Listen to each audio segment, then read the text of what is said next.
हम एंटी मोदी नहीं है, लेकिन हम एंटी धर्मशास्त्र भी नहीं होना चाहते।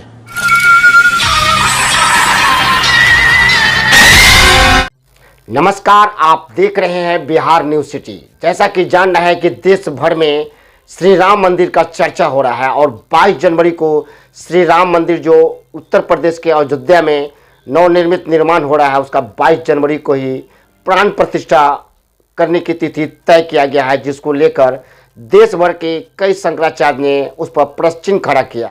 हम एंटी मोदी नहीं है, लेकिन हम एंटी धर्मशास्त्र भी नहीं होना चाहते। धर्मशास्त्र के अकॉर्डिंग ही हम स्वयं चलना चाहेंगे और अपनी जनता को भी चलाना चाहेंगे, क्योंकि हमको धर्मशास्त्र से पुण्य पाप का बोध होता है।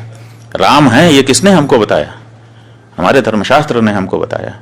राम की पूजा करने से तुम कृतकृत्य होोगे, ये किसने हमको बताया? ये राम ने हमको बताया। इसलिए उसी शास्त्र से, जिस शास्त्र से हमने राम को जाना, उसी शास्त्र से उनकी प्रतिष्ठा की विधि भी हम जानते हैं और उसी अनुसार हम करना हमारी बाध्यता है। तो इसीलिए कोई भी शंकराचार्य, 4 शंकराचार्यों में से वहां नहीं जा रहा है। 4 शंकराचार्य वहां पर नहीं जा रहे हैं। कारण क्या है, क्यों नहीं जा रहे हैं? किसी राग द्वेष के कारण नहीं, बल्कि शंकराचार्यों का ये दायित्व है कि वो शास्त्र विधि का पालन करें और करवाएं। अब वहां पर शास्त्र विधि की उपेक्षा हो रही है। सबसे पहली उपेक्षा क्या है कि मंदिर अभी पूरा बना नहीं और प्रतिष्ठा की जा रही है। आज तो हमारे पास पूरा मौका है, हम अच्छे से बना करके प्रतिष्ठा कर सकते हैं, लेकिन फिर भी अधूरे मंदिर में प्रतिष्ठा कर दी जा रही है। तो ये हम कैसे स्वीकार कर लें? ये हमको कहना ही पड़ेगा पूछे जाने पर कि ये ठीक नहीं है। अब यही हम कह रहे हैं तो हमको कहा जा रहा है कि ये लोग तो विरोधी हैं, एंटी मोदी हैं। इसमें एंटी मोदी की क्या बात है? उसी संदर्भ में आज हम सीधा बात करेंगे। जी सर, बिहार न्यूज सिटी में आपका स्वागत है। धन्यवाद। और सर, ये किस तरह का देश में जो शंकराचार्य है वो राम मंदिर को लेकर जो 22 तारीख को प्राण प्रतिष्ठा होने जा रहा है, उसमें प्रश्न चिन्ह खड़ा, कैसे देखते हैं उसको आप? देखिए, धर्म का विरोध नहीं करना चाहिए। एक दूसरी बात कि शंकराचार्य एक पदवी है और गरिमामय पदवी है, तो इसका सदुपयोग करना चाहिए। और जो राम के हैं वह राम के विरोधी नहीं हो सकते हैं, और जो राम के नहीं हैं वह विरोधी हो सकते हैं। चूँकि हर युगों में भगवान का विरोध देखा गया है और ये कोई ज़रूरी नहीं कि सब लोग समर्थन करें। तो रही बात साधु संत और शंकराचार्यों के सहयोग से ही आज यह भव्य मंदिर का निर्माण हुआ है। और जब भी धर्म पर संकट आते हैं तो हमारे साधु सन्यासी और शंकराचार्य मिलकर इसका निदान करते हैं, और धर्म की रक्षा करने का दायित्व हमारे शंकराचार्यों की ही है। और वो जो कहते हैं वह संविधान बन जाता है। हिंदू धर्म में ऐसा मान्यता है कि शंकराचार्य की जो भी बातें हैं वह एक संविधान के रूप में देखा जाता है। तो इस गरिमामय पदवी का दुरुपयोग न करते हुए और भगवान के कामों में अड़चन न डालते हुए हम सभी शंकराचार्यों से यही आग्रह करेंगे कि सभी लोग अपना योगदान दे करके इस गरिमामयी उपस्थिति को दर्ज करा करके जो है रामलला के इस भव्य प्राण प्रतिष्ठा महायज्ञ में हर्षोल्लास के साथ मनाया जाए, ताकि यह खबर देश दुनिया में जाए तो लगे कि भारत के साधु सन्यासी संत महंत जितने भी हैं वह सब भगवान के भक्त हैं, वह किसी राजनीतिक पार्टी के भक्त नहीं हैं। जो भगवान के भक्त हैं उनको सिर्फ भगवान से मतलब होता है, उनको राजनीतिक से मतलब नहीं रखना चाहिए। राजनीतिक से शंकराचार्यों को दूरी बना के रखना चाहिए। शंकराचार्य का कहना है कि अयोध्या में जो राम मंदिर का नव निर्माण हो रहा है, जिसका 22 तारीख को ही प्राण प्रतिष्ठा होने जा रहा है, उनका कहना है कि मंदिर में जो पहले ध्वज लहराया जाएगा, ध्वज और कलश की बिना स्थापना के प्राण प्रतिष्ठा नहीं कराया जा सकता है।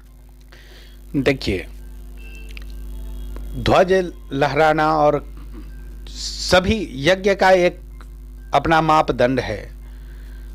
तो धर्म में जिस चीज़ का मापदंड है, कलश यात्रा है, जल यात्रा होता है, उसके बाद बहुत सारे प्रक्रिया से गुजरना पड़ता है प्राण प्रतिष्ठा महायज्ञ के लिए।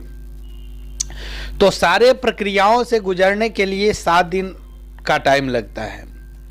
तो यह 7 दिन का टाइम जो है, जहाँ नहीं होता है वहाँ 1 दिन में भी सारे कार्यों को पूरा करने की विधि है।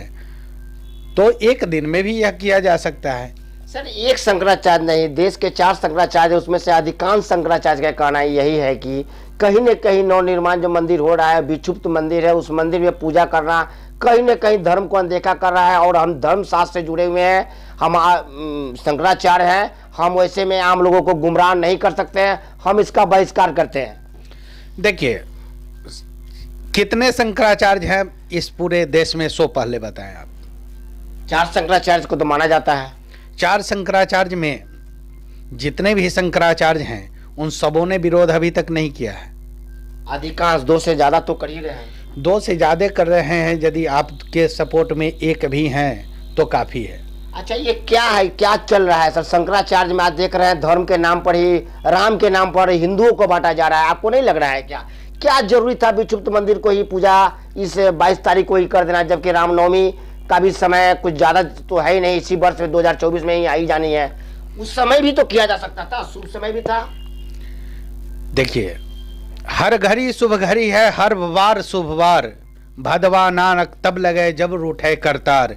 यह नानक ने लिखा है यह पंक्ति कि जब तक बिन हरि कृपा तृण नहीं डोले, तो बिना हरि के कृपा के जब पत्ते नहीं हिलते, तो ये राम मंदिर का प्राण प्रतिष्ठा क्या हरि के विरुद्ध में चल रहा है? और इतने दिन से पंडाल में भगवान विराजमान है, किसी शंकराचार्य में तो हिम्मत नहीं हुई कि एक मंदिर खाया करके और उसमें विराजमान भगवान को करा दें। इसके बीच में कितने रामनवमी आए और कितने रामनवमी चले गए। आज तक अपने जीवन में, या फिर शंकराचार्य अपने जीवन में, या फिर जो भी धर्म शास्त्र से जुड़े हुए जो बुद्धिमान लोग हैं, क्या कभी इतिहास में ऐसा कभी देखा गया कि विक्षुप्त मंदिर पूरा बना भी नहीं है, उस मंदिर का प्राण प्रतिष्ठा हो जाए? और ऐसे में खास करके अयोध्या जैसे मंदिर जो देश ही नहीं विदेश में भी चर्चित है, वैसे मंदिर को अनदेखा किया जाएगा, जैसे शंकराचार्य का कहना है। देखिए, मंदिर के प्राण प्रतिष्ठा नहीं होते, प्राण प्रतिष्ठित तो देवता होते हैं। और भगवान को प्राण प्रतिष्ठा की जरूरत नहीं है, क्योंकि विष्णु का प्राण प्रतिष्ठा नहीं होता है। भगवान का गुण जिस में विराजमान है उसकी प्राण प्रतिष्ठा नहीं होती। वो तो संसार के पालनहार और तारनहार है, उनका प्राण प्रतिष्ठा कौन? शास्त्र से जुड़े हुए हैं, पंडित हैं, बताइए 22 जनवरी को ऐसा क्या खास वो डेट है जो कि इस वर्ष में वो डेट मिल नहीं पाएगा? रामनवमी जैसे समय भी इसी वर्ष में है, तो क्या लग रहा है 22 तारीख कुछ 22 जनवरी क्या कुछ खास है? देखिए, सबसे बड़ी चीज है कि जब भगवान की कृपा हो जाती है तो किसी चीज की जरूरत नहीं होती है। और तिथि नक्षत्र मुहूर्त का विचार किया जाता है। तो उस दिन द्वादशी तिथि है, सोमवार दिन है, और सर्वार्थ सिद्धि और सर्वार्थ सिद्धि योग के साथ सर्वार्थ अमृत सिद्धि योग है। तो उस दिन प्राण प्रतिष्ठा यदि हो रही है मंदिर की, तो उसमें कहीं कोई दिक्कत नहीं है। और राजनीतिक दृष्टिकोण से कोई भी चीज अच्छा नहीं होता। क्या लग रहा है, शंकराचार्य राजनीति कर रहे हैं क्या? हो सकता है, ये मान सकते हैं, एकदम मान सकते हैं। इसलिए कि जो भक्त हैं, जो खुद भगवान के भक्त हैं, और भगवान के काम में अरंगा नहीं लगाते, वो तो काम राक्षसों का है। जो भगवान के भक्त हैं वह भगवान के काम में अरंगा क्यों लगाएंगे? क्या संदेश देना चाह रहे हैं आप राम भक्तों को? हम तो कहेंगे कि सभी लोग, जितने भी सनातनी हैं, सब लोग जो है, रमम रामेति रामेति रमम रामम मनोरमे सहस्रनाम तत्तुल्यम राम नाम वरानने। राम के नाम जैसा कोई नाम नहीं है। जो मृत्यु के बाद भी किसी मुर्दे को लेकर जाया जाता है तो राम नाम सत्य है, ऐसा कहते हैं। और वैसे राम जो मन में रमन करते हैं, वैसे राम का यदि उत्सव मनाया जा रहा है, प्राण प्रतिष्ठा महायज्ञ हो रहा है अयोध्या में, तो सभी सनातनी को इसमें एकजुट हो करके इस कार्य को पूर्ण करना चाहिए और हर्षोल्लास के साथ ही इस कार्य को मनाना चाहिए। किसी यज्ञ को करने में व्यवधान उत्पन्न नहीं करना चाहिए। यह शास्त्र सम्मत ये भी बात नहीं है। किसी चीज का विरोध करना है तो धर्म का विरोध नहीं कीजिए, आप किसी मनुष्य का विरोध कीजिए। यदि आपको किसी राजनीतिक पार्टी से विरोध है तो उसका विरोध जम के कीजिए ना, आपको कहां कोई रोक रहा है। धीरेन्द्र शास्त्री जी का भी कहना है कि शंकराचार्य जो कर रहे हैं उनकी बातों को इग्नोर नहीं किया जा सकता है, क्या करें इस संदर्भ में? धीरेन्द्र शास्त्री जी यदि कह रहे हैं तो वो कोई शंकराचार्य नहीं है। आप सुन रहे थे कि बिहार के मुजफ्फरपुर जिले के पंडित प्रभात मिश्र हैं, जो कि इन विषयों पर किस तरह से अपनी बातों को रखा, क्योंकि 22 जनवरी को जो प्राण प्रतिष्ठा होने जा रहा है उसमें शंकराचार्य का विरोध देखा गया है, कई शंकराचार्य का विरोध देखा गया है। उसी को लेकर हम पंडित प्रभात मिश्र से आए हैं, इनसे बात किए हैं और इन्होंने बताया। जी क्या कहना चाह रहे हैं? देखिए, अभी तक शंकराचार्य, 4 शंकराचार्य, आपने कहा कि 4 शंकराचार्य हैं। 4 शंकराचार्य जो है, कौन कौन से महाविद्यालय ऐसा खोले हैं जिसमें हजारों हिंदुओं का बच्चा निःशुल्क पढ़ रहा हो? ऐसा तो एक भी हमको नजर नहीं आता।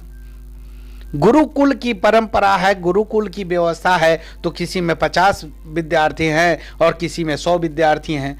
तो कोई भी, ये चारों शंकराचार्य मिलके कोई ऐसा यूनिवर्सिटी की स्थापना कर दें जहां जितने भी सनातनी हैं सबों का बच्चा निःशुल्क पढ़े। ऐसा कोई यूनिवर्सिटी नहीं है। तो आप सुन रहे थे कि शंकराचार्य ने किस तरह से विरोध किया। तो पंडित प्रभात मिश्र से मैंने चर्चा किया तो उन्होंने किस तरह से बताया कि धर्म का विरोध नहीं करना चाहिए, जो कार्य हो रहा है वो प्रभु श्री राम की कृपा से ही हो रहा है। वैसे में कहीं न कहीं जो शंकराचार्य बोल रहे हैं वो कहीं न कहीं राजनीति से प्रेरित है, क्योंकि प्रभु श्री राम सभी के हैं। ऐसी ही खबरों में बने रहने के लिए बिहार न्यूज सिटी को फॉलो करें, लाइक करें, शेयर करें, सब्सक्राइब करें। आप देख रहे थे दीपक कुमार पटेल के साथ। अपने सपनों की आशिया को दे एक नई पहचान माँ भवानी डेकोर प्राइवेट लिमिटेड के साथ, जो है ऑथराइज्ड डिस्ट्रीब्यूटर ऑफ कजारिया। देश की मिट्टी से बनी टाइल से देश को बनाते हैं। और जहां मिलती है सभी प्रकार के Indian and imported granite, marble, sanitary एवं कोटा स्टोन का अनोखा एवं आकर्षक संग्रह। माँ भवानी डेकोर प्राइवेट लिमिटेड मतलब a complete floor solutions. New 0 mile Dadar road, Muzaffarpur. Call 9934753111।